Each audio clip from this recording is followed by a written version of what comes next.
በስመ አብ ወወልድ ወመንፈስ ቅዱስ አሐዱ አምላክ አሜን።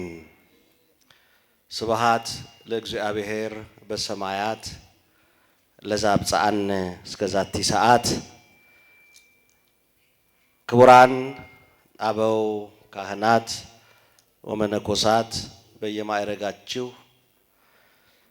እጅግ የምንወድህ የምናከብርህ ትሁቱ የወንጌሉ አገልጋይ ዘማሪ ወንድማችን ቀሲስ አሸናፊ ገብረ ማርያም እግዚአብሔር አምላክ በከበረ ደሙ ፈሳሽነት የዋጃችሁ በዚህ በቅድስናው ስፍራ ከአምላካችን ከእግዚአብሔር ምሕረትን ከእናታችን ከአማላጃችን ከድንግል ማርያም ከቅዱስ ሚካኤል ምልጃን እንዲሁም ደግሞ በቃሉ መጽናናትን ፍለጋ የተሰበሰባችሁ ክርስቲያኖች በወደደን ባፈቀረን በእግዚአብሔር ፍጹም ሰላም እንደምን ዋላችሁ? እንደምን አረፈዳችሁ? አሜን። ቸርነቱ የማያልቅ ምሕረቱ የበዛ የአባቶቻችን የቅዱሳን አምላክ ልዑለ ባሕሪ ጌታ ቅዱስ እግዚአብሔር እንደ ኃጢአታችን ብዛት እንደ ልቦናችን ክፋት እንደኛ ደካማነት ሳይሆን በይቅርታው በምሕረቱና በቸርነቱ በሰላም ጠብቆ ለዚህ ዕለት ለዚህ ቀን ለዚህ ሰዓት ስላደረሰን ስለማይነገር ስጦታው አምላካችን እግዚአብሔር ክብር ምስጋና ይግባው። ንጽሕት በድንግልና ስርጉት በቅድስና ክብርት በልዕልና ወልዳ የሰጠች አዝላ የተሰደደች ወላዲተ አምላክ ቅድስተ ቅዱሳን ድንግል ማርያም ስለ አማላጅነቷ ስለ ክብሯ ስለ ቅድስናዋ ምስጋና ለእናታችን ለድንግል ማርያም ይሁንልን። መርሆሙ መዓልተ በደመና ወኩሎ ሌሊተ በብርሃነ እሳት ተብሎ የተነገረለት እስራኤልን ቀን በደመና ሌሊት በእሳት ብርሃን የመራቸው ሊቀ መላእክት ቅዱስ ሚካኤል ከሁላችን ጋራ ይሁንልን። እስቲ አመስግኑ እግዚአብሔርን። እግዚአብሔር ይክበር ይመስገን። ከአርብ ጀምሮ እስከ ዛሬ ድረስ በቃሉ ዝናብነት በቃሉ ጠልነት የልቦናችንን መሬት ያረሰረሰ አምላካችን እግዚአብሔር ዛሬም ደግሞ ያስተምረናልና በቃሉ ተጠቅመን 30 60 100 ያማረ ፍሬ እንድናፈራ እግዚአብሔር አምላካችን ሁላችንንም ይርዳን። እንግዲህ አባቶቻችን በቅዳሴው መሃል ወንጌሉን ለማንበብ ወደ አውደ ምሕረቱ ወይም ወደ ድርገቱ ስፍራ ወይም ወንጌል ወደሚነበብበት ቦታ ላይ ሲወጡ የመጀመሪያው ቃላቸው የከበረ የወንጌልህን ቃል በመጨከን እንሰማ ዘንድ የበቃን አድርገን ይላሉ። እስቲ እናንተም ይህን ቃል በሉ፣ የከበረ በሉ እስቲ። የወንጌልህን ቃል በመጨከን እንሰማ ዘንድ የበቃን አድርገን። እግዚአብሔር ቃሉን እንድንሰማ የበቃን ያደርገን። ቃሉ ጭካኔ ይፈልጋል። ቃሉ መጽሐፍ እንደሚለው በሁለት በኩል የተሳለ ሰይፍ ስለሆነ ሰምተን እንድንጠቀምበት በውስጣችን የሚያስጨንቀንን ደግሞ ክፉ መንፈስ ቆራርጦ የሚጥልበት ስለሆነ ኃይል እንዲሆነን ብርታት እንዲሆነን አምላካችን እግዚአብሔር ከሁላችን ጋር ይሁንልን። ትንቢተ ኢሳይያስ ምዕራፍ 1 ቁጥር 2 ላይ በሬ የገዢውን አህያም የጌታዋን ጋጣ አወቀች፣ ሕዝቤ ግን አላወቀኝም ይላል እግዚአብሔር።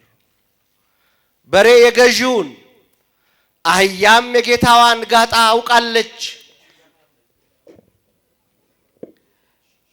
ሕዝቤ ግን አላወቀኝም ይላል። እግዚአብሔርን እንዴት ነው የምናውቀው? በደንብ ልንረዳው የሚገባው ጉዳይ ነው። እንዴት ነው የምናውቀው? እግዚአብሔር የሚታወቅ ነው ወይ? እግዚአብሔር ረቂቅ አምላክ ነው፣ ግዙፍ አምላክ ነው። መጽሐፈ ኢዮብ ምዕራፍ 36 ቁጥር 26 ላይ እንደተማርነው እግዚአብሔር ትልቅ ነው እኛም አናውቀውም ይላል ኢዮብ። እግዚአብሔር ምንድነው አለ? ትልቅ ነው እኛም አናውቀው። እግዚአብሔር ትልቅ ነው ወገኖች። በእኛ አእምሮ የሚለካ አምላክ አይደለም። እግዚአብሔርን የምናውቀው በገለጠልን መጠን ነው። ራሱን ባሳየን መጠን ነው። በልጁ በኢየሱስ ክርስቶስ በአባቱ እቅፍ ያለ በልጁ በኢየሱስ ክርስቶስ በኩል በተረከልን መጠን ነው። በተተረከልን ባየነው መጠን እንጂ እግዚአብሔር ትልቅ ነው ወገኖች። መጽሐፍ እንደሚለን እሱ ትልቅ አምላክ ነው። መጽሐፍ ቅዱስ የማንበብ ልማድ ያላችሁ ሰዎች ትንቢተ ኢሳይያስ ምዕራፍ 40 ቁጥር 12 ላይ አንድ ቃል ይናገራል። እንደዚህ ይላል። አስቀድሞ በሐዋርያት ሥራ ምዕራፍ 7 ላይ እንደገና በብሉይ መጽሐፍት ላይ እግዚአብሔር ሲናገር ትሰማላችሁ። ለመሆኑ ለኔ የምትሰሩት ቤት ምን አይነት ቤት ነው? የትኛው ቤት እኔን ይመጥነኛል?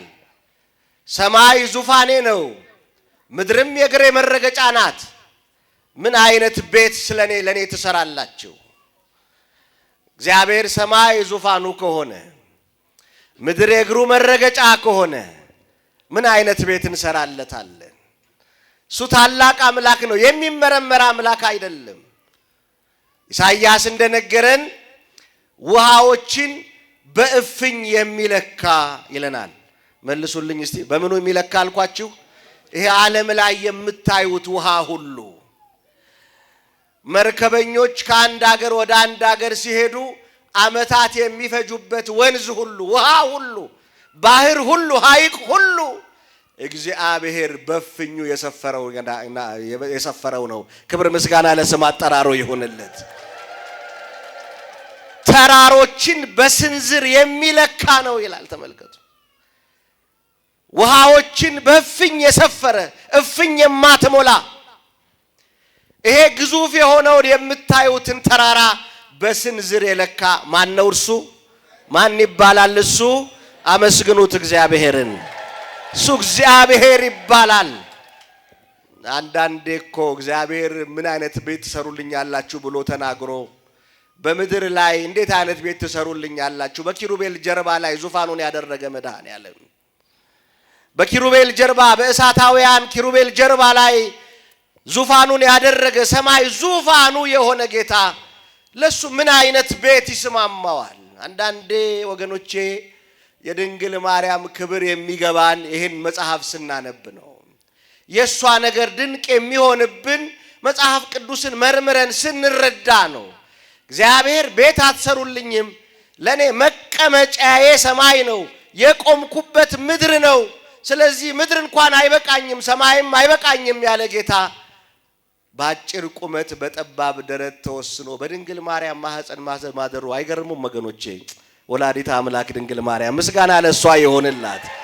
በእውነት ሌላ አይደለም እኮ ሌላ ፍልስፍና ውስጥ ሌላ ርቀት ውስጥ እኮ አንገባ። ለዚህ ነው እኮ አባ ሕርያቆስ ቢገርመው እኮ ነው በአማን ነጸረ እግዚአብሔር አብ እምሰማይ ምስራቀ ወምዕራበ ሰሜነ ወደቡበ ወውስተ ኩሉ አጽናፍ አስተንፈሰ ወአጼነወ ወኢረከበ ዘከማኪ። እግዚአብሔር ከሰማይ ሆኖ ምስራቁን፣ ምዕራቡን፣ ሰሜኑን፣ ደቡቡን አየ፣ አሻተተ።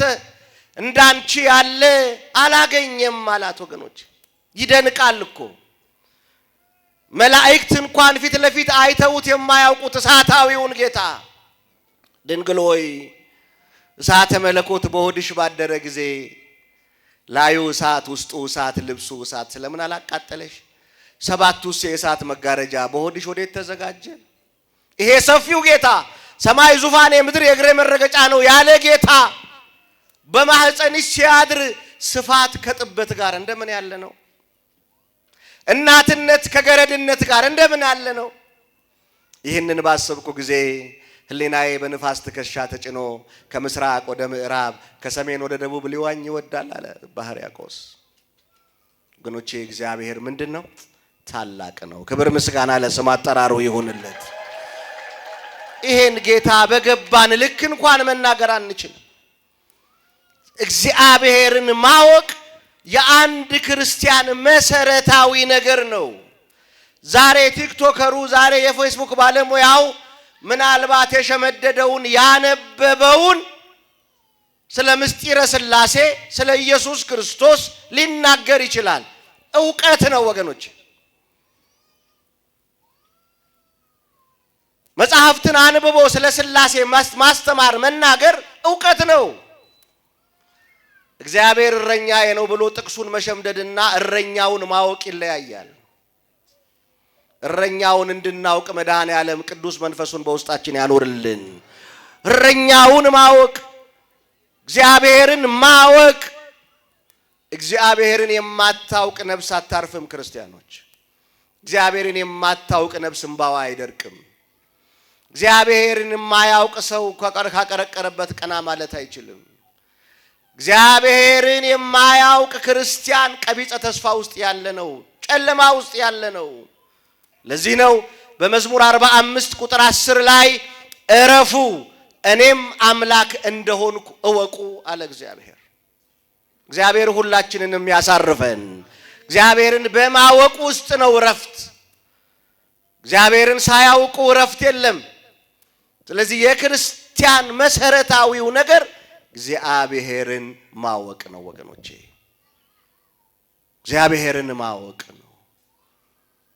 እግዚአብሔርን ስታውቀው እንደ ሙሴ ከፈርዖን ቤተ መንግስት ይልቅ በክርስቶስ ስም መነቀፍን ትመርጣለህ። እግዚአብሔርን ስታውቀው እንደ ቅዱስ ጳውሎስ በፊልጵስዩስ ምዕራፍ 3 ከቁጥር 1 ጀምሮ ስታነቡ የራሱን ትምክህት ይናገራል። በምድር ላይ ታላቅ የሚባል ሰው እንኳ ቢኖር ከኔ አይስተካከልም። እኔ በ8ኛው ቀን የተገረዝኩ ነኝ። ከእስራኤላዊም ከቢንያም ነገድ ነኝ። ፈሪሳዊ ነኝ። ከቀናአትም ነገድ በመንገድ ብትመለከቱ እኔ ቤተ ክርስቲያንን ሳሳድድ የኖርኩ ነውር የሌለብኝ ነቀፌታ የሌለብኝ ነኝ። ይሄንን ሁሉ ግን ለክርስቶስ ፍቅር ስል ከንቱ እንደሆነ ባዶ እንደሆነ ሞኝነት እንደሆነ ቆጥሬዋለሁ ይላል ቅዱስ ጳውሎስ። በረከቱ ይደርብን በሁላችን ላይ። እግዚአብሔር ይግባን ወገኖቼ። እግዚአብሔርን እንወቀው። እግዚአብሔርን እንረዳው። እግዚአብሔርን አለማወቅ ዋጋ ያስከፍላል።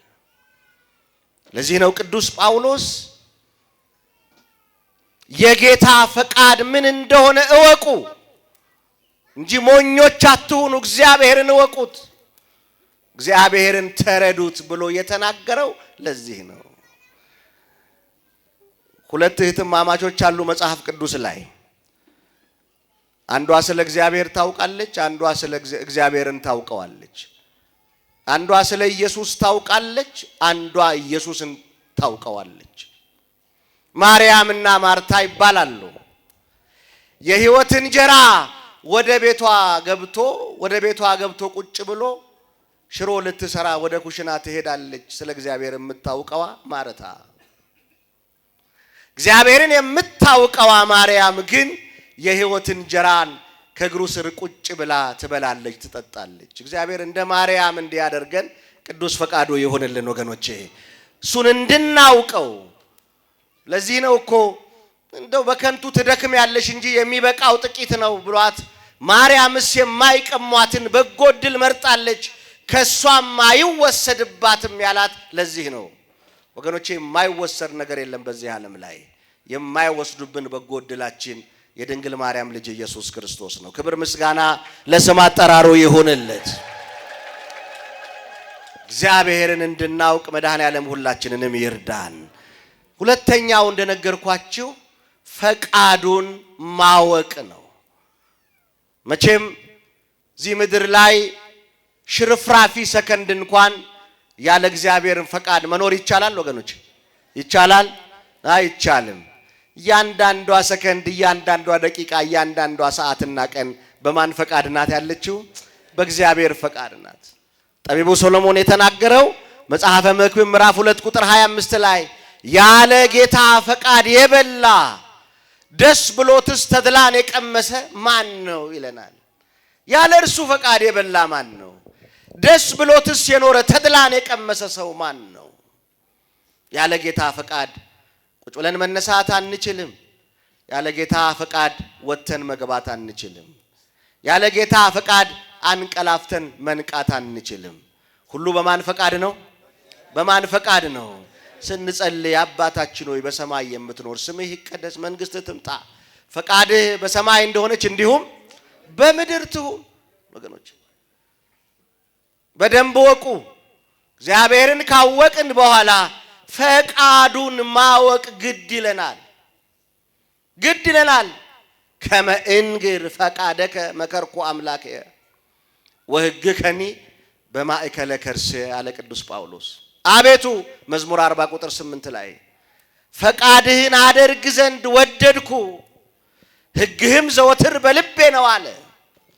ምንድነው የእግዚአብሔር ፈቃድ? ምንድነው ወገኖቼ?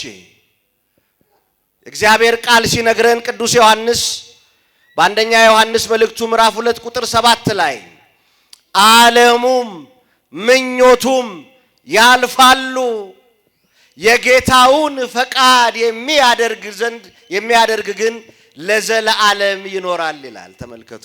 ዓለሙም ምኞቱም ምን ይላሉ አለ? ያልፋሉ። ወገኖቼ ማያልፍ ነገር አለ? እንደው በዚህ እድሜያችሁ የታዘባችሁት ብዙ ነገር የለም? በዚህ ዓለም ላይ ምን የማያልፍ ነገር አለ? ቋሚ ሆኖ ያያችሁት አለ? ትላንት ብርቱ የተባለው ሰውዬ ወድቆ አየነው። ትላንት ጠንካራ የተባለው ሰውዬ ተልፈስፍሶ አየነው። ትላንት ደስተኛ የሚመስለው ሰውዬ ዛሬ እንባውን የሚያቆምለት አተን አየነው። ጨለማው ይነጋል፣ የነጋውም ይጨልማል። ያዘነ ይጽናናል፣ የተጽናናውም ያዝናል። የሳቀ ያለቅሳል፣ ያለቀሰም ይስቃል።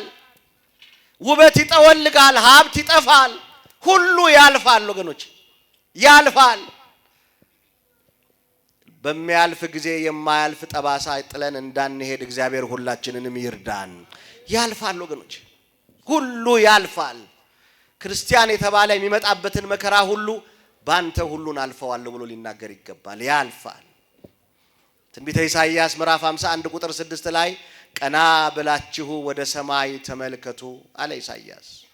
ቀና ብላችሁ ወደ ሰማይ ተመልከቱ፣ ዝቅ ብላችሁም ወደ ምድር ተመልከቱ አለና ሰማያት እንደ ጢስ በነው ይጠፋሉ፣ ምድርም እንደ ልብስ ታረጃለች፣ በውስጧ የሚኖሩም እንደዚሁ ይጠፋሉ አለና እግዚአብሔር እኔ ግን ለዘላለም እኖራለሁ፣ ማዳኔም ሕያው ነው፣ ጽድቄም አይጎድልም አለ እግዚአብሔር። ክብር ምስጋና ለስም አጠራሩ ይሁንለት።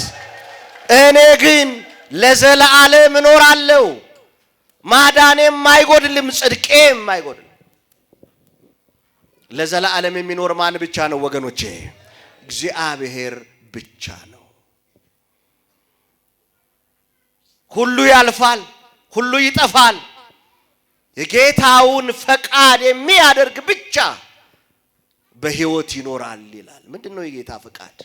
ምንድነው የእግዚአብሔር ፈቃድ? ፈቃድ በሰማይ እንደሆነች እንዲሁም በምድር ትሁን ብለን የምንጸልየው ምንድነው የእግዚአብሔር ፈቃድ ስንል መልሱን የምናገኘው የዮሐንስ ወንጌል ምዕራፍ 6 ቁጥር 40 ላይ የጌታን ፈቃድ እናገኛለን።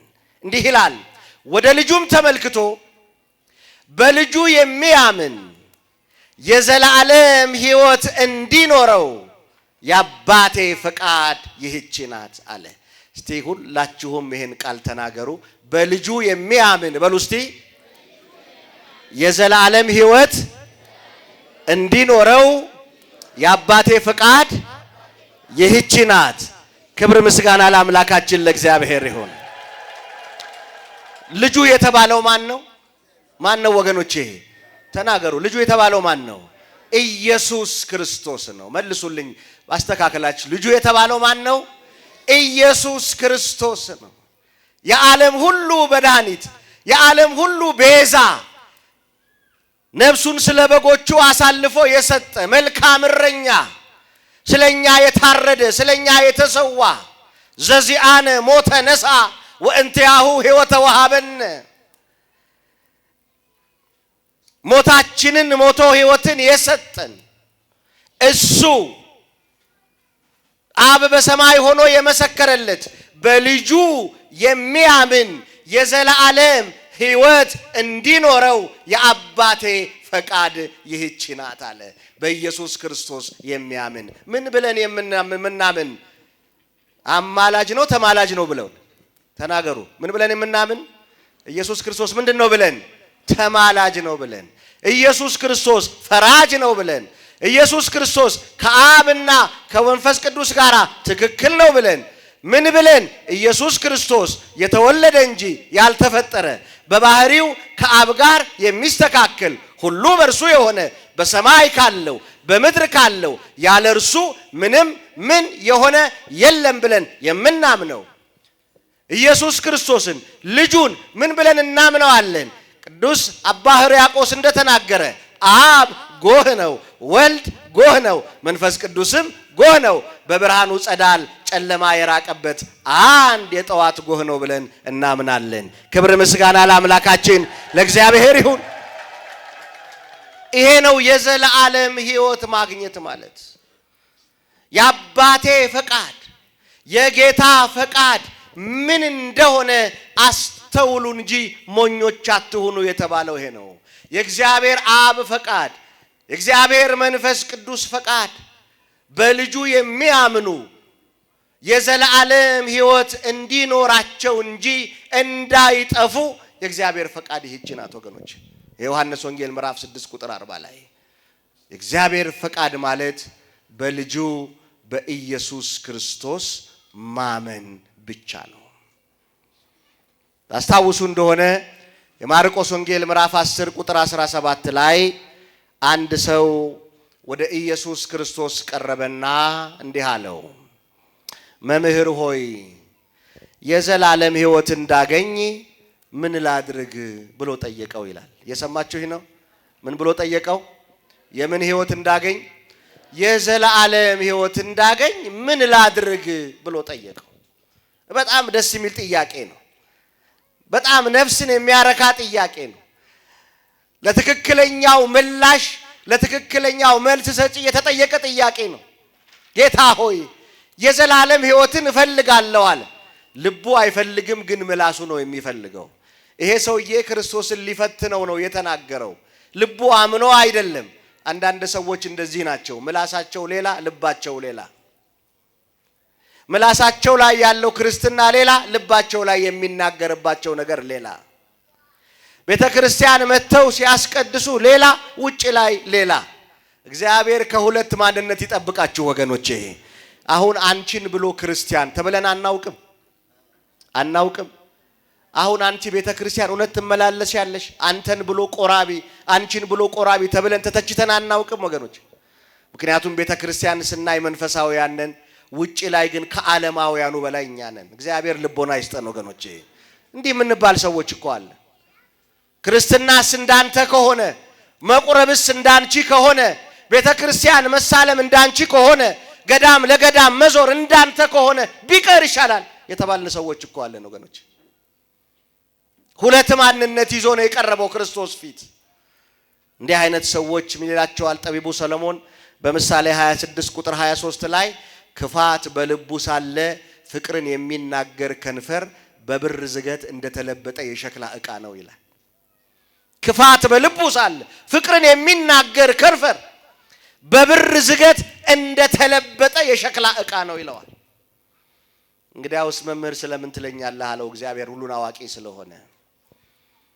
የቀደመችቱን ሕግ አታውቅም ወይ? እናትና አባትህን አክብር፣ አምላክህ እግዚአብሔርን በፍጹም ነፍስ በፍጹም ልብህ ውደድ የሚለውን ሕግ አታውቅም ወይ ሲለው በኩራት መለሰ።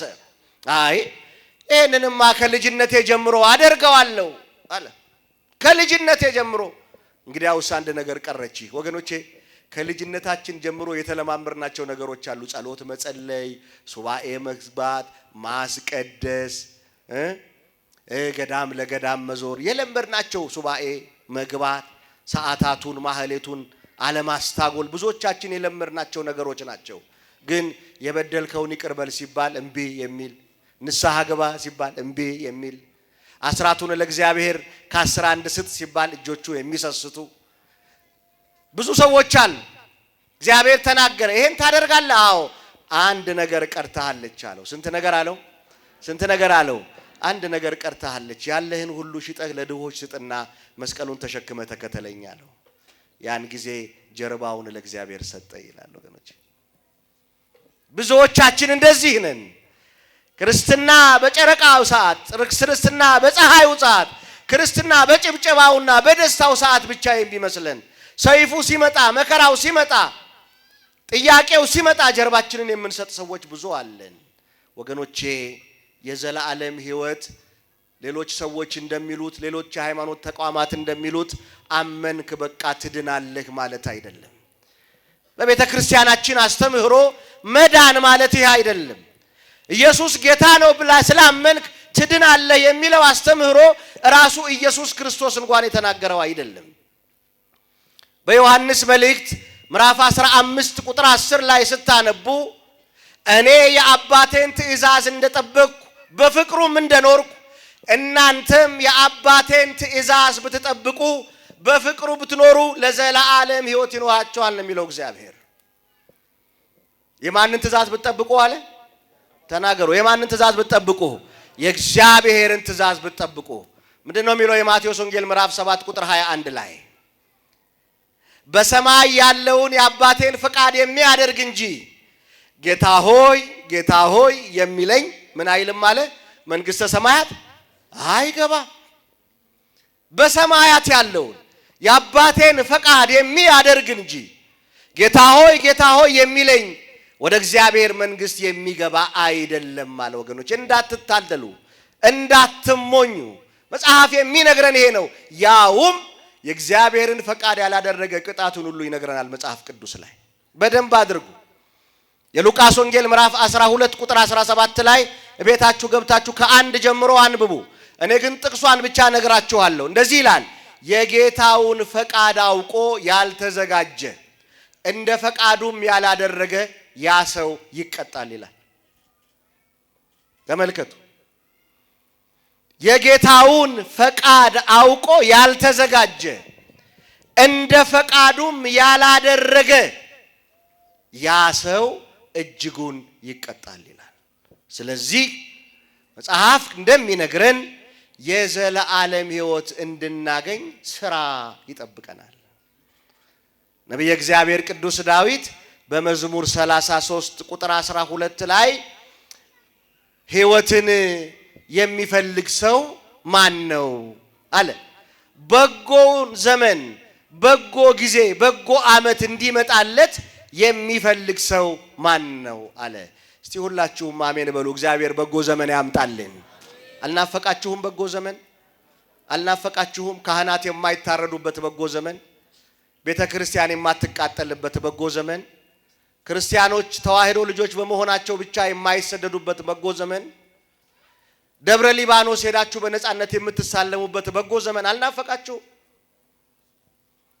ግሸን ሄዳችሁ ጸሎት አድርጋችሁ የምትመጡበት፣ እዚህች ግቤን ተሻግራችሁ አበልት ኪዳነ ምሕረትን አንግሳችሁ የምትመጡበት በጎ ዘመን አልናፈቃችሁም? ወገኖች ጦርነት የማትሰሙበት፣ ረሃብ የማትሰሙበት በጎ ዘመን አልናፈቀንም? ወገኖቼ በጎ ዘመን ለማየት የሚወድ ሰው ማን ነው አለና እጆቹ ንጹህ የሆኑ አፉ ከሐሜት ከክፉ ነገር የከለከለ እግሮቹን ወደ ክፉ መንገድ ያቆመ የገታ ሰላምን የሚሻት የሚፈልጋት በጎውን ዘመን ያያል ሕይወትንም ያገኛል አለ። ወገኖቼ እግዚአብሔር የዘላለሙን ሕይወት እንዳይነፍገን ቅዱስ ፈቃዱ ይሆንልን። ወገኖቼ መጽሐፍ እንደሚለን አስቀድማችሁ ጽድቁንና መንግስቱን እሹ ነው። ጽድቁንና መንግስቱን ሰማያዊ ክብሩን እሱ ነው። የሰማዩ ሲስተካከል የምድሩ ይስተካከላል። የሰማዩ ሲቃና የምድሩ ይቃናልናል። ስለዚህ የዘላለም ሕይወት ለማግኘት ምን ማድረግ አለብን? እቺን ሁለት ቃል ተናግሬ ትምህርቴን እጠቀልላለሁ። የተሰጠኝ ሰዓት እያለቀ ስለሆነ ትንቢተ አሞጽ ምዕራፍ 5 ቁጥር 14 ላይ አንድ ቃል ሰፍሮ እናገኛለን።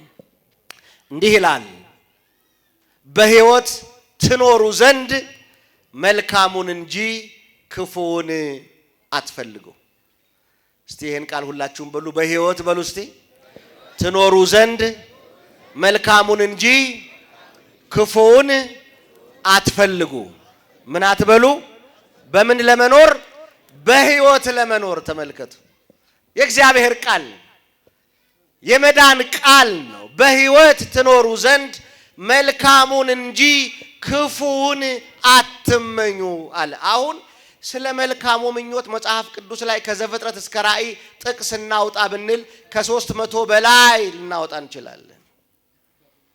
ሁላችሁ የምታውቁት እግዚአብሔርን አንዲት ነገር ለመንኩት እሷንም እሻለሁ በሕይወቴ ዘመን ሙሉ በእግዚአብሔር ቤት እኖር ዘንድ የምትለው የዳዊት ጸሎት መልካም ምኞት ናት። ስንት ነገር ለመንኩት አለ ዳዊት? ስንት ነገር ለመንኩት አለ? አንዲት ነገር ለመንኩት አለ።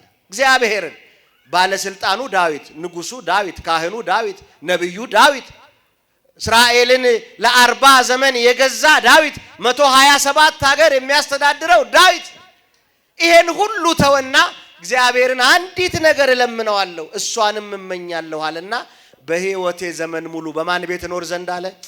በማን ቤት እኖር ዘንድ አለ?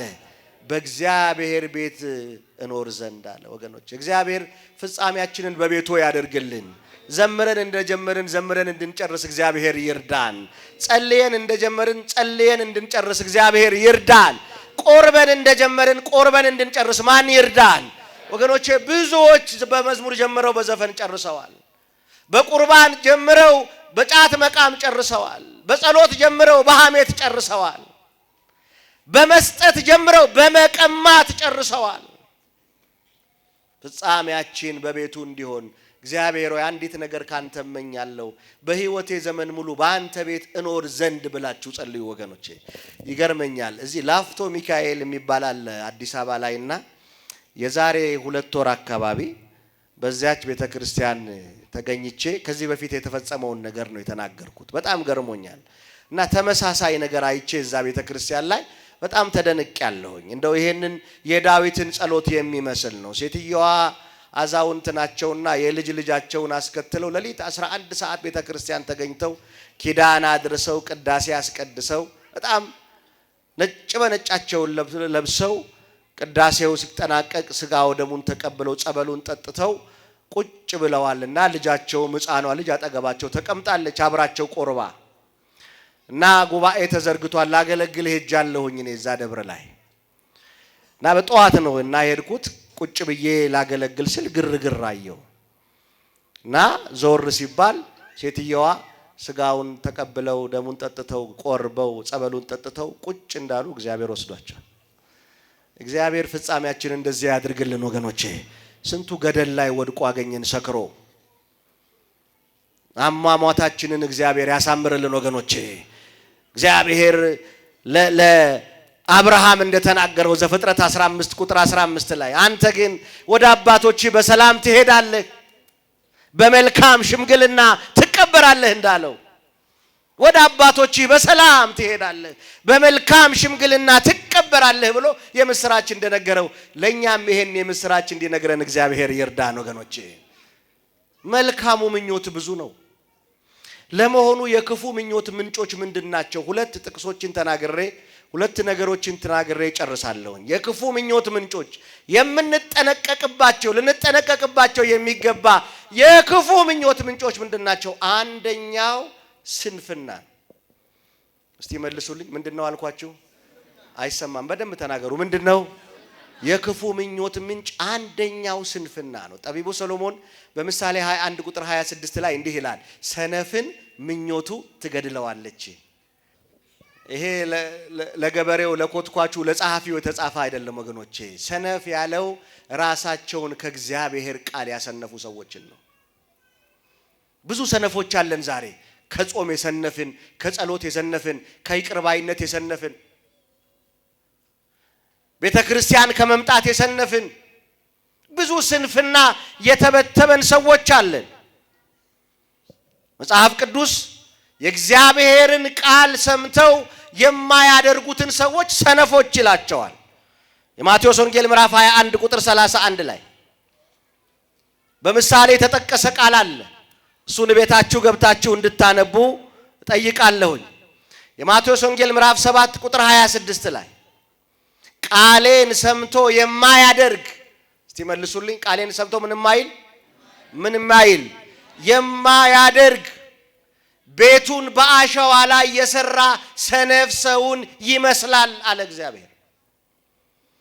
ቃሌን ሰምቶ የማያደርግ ወገኖቼ እንደው ነገ መታችሁ ሰኞ የሚጸለይ አምላክን የወለደች የእመቤታችን የድንግል ማርያም ምስጋና የመጀመሪያ ክፍል 7ኛ ክፍል እያልክ ከመጸለይ በፊት ያስቀየምካትን ሚስትህን ይቅርበል።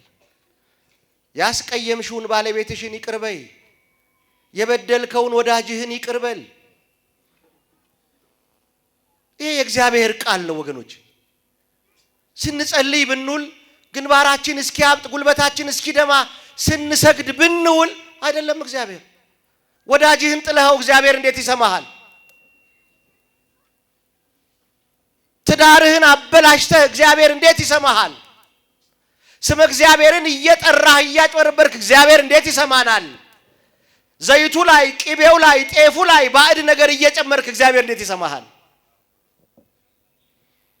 በሐሜት በስልጣንህ በዘረኝነትህ ወዳጅህን እየጣልክ እግዚአብሔር እንዴት ይሰማናል? ወገኖቼ እንዴ ትላንትና አበድረኝ ብለኸው ለምነህ ከኑሮ ላይ ከልጆቹ ጉሮሮ ላይ ነጥቆ አበድሮህ እሱ በተራው ቸግሮት መልስልኝ ሲል ስልክ እየዘጋህበት መተህ 150ውን ዳዊት ብትደግም እግዚአብሔር ይሰማሃል እንዴ? ይሰማናል ወይ? ወዳጅህን ረግጠህ መተህ ደሃውን ረግጠህ መተህ እግዚአብሔር ይሰማሃል? መጀመሪያ ያንን የጣልከውን እንድታነሳ አንብቡ። ኦሪት ዘፍጥረት ምዕራፍ 21 ከቁጥር 1 ጀምሮ ጥሩ ምሳሌ አለ ወገኖች። በጣም ጥሩ ምሳሌ እንዲህ ይላል። እስቲ ሁላችሁም ተናገሩ። እግዚአብሔርም በሉ እስቲ። እግዚአብሔርም እንደተናገረ ሳራን አሰባት። እግዚአብሔር ያስባችሁ። ማን እንደተናገረ የሚገርም ቃል ነው። እግዚአብሔርም እንደተናገረ ሳራን አሰባት ይላል መጽሐፉ። ሳራን አሰባት። እንደተናገረ የሚያደርግ ማን ብቻ ነው ብለናል?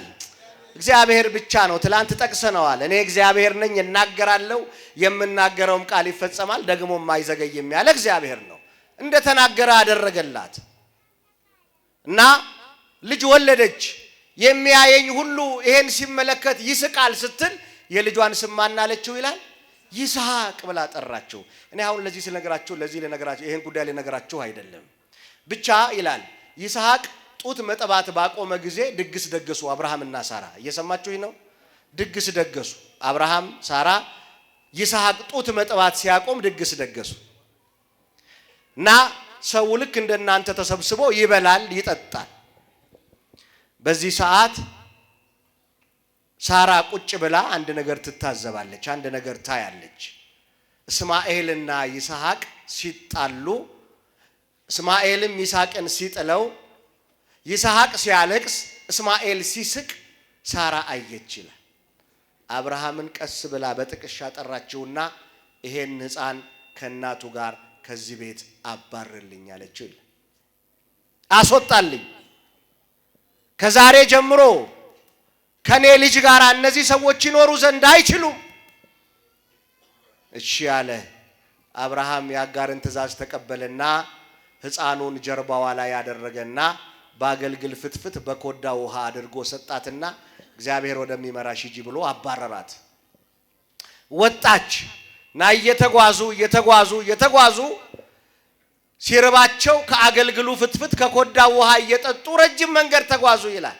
ረጅም መንገድ በኋላ ላይ ይላል ጭው ባለ በረሃ፣ የሚላስ የሚቀመስ በሌለበት በረሃ፣ የአራዊት ድምጽ እንኳን በሌለበት በረሃ፣ አንድ ዛፍ ለመጠለያ እንኳን በሌለበት በረሃ፣ አቧራው እንደ ጭስ በሚሞንበት በረሃ ይላል የአገልግሉ ፍትፍት የኮዳውም ውሃ አለቀ ይላል።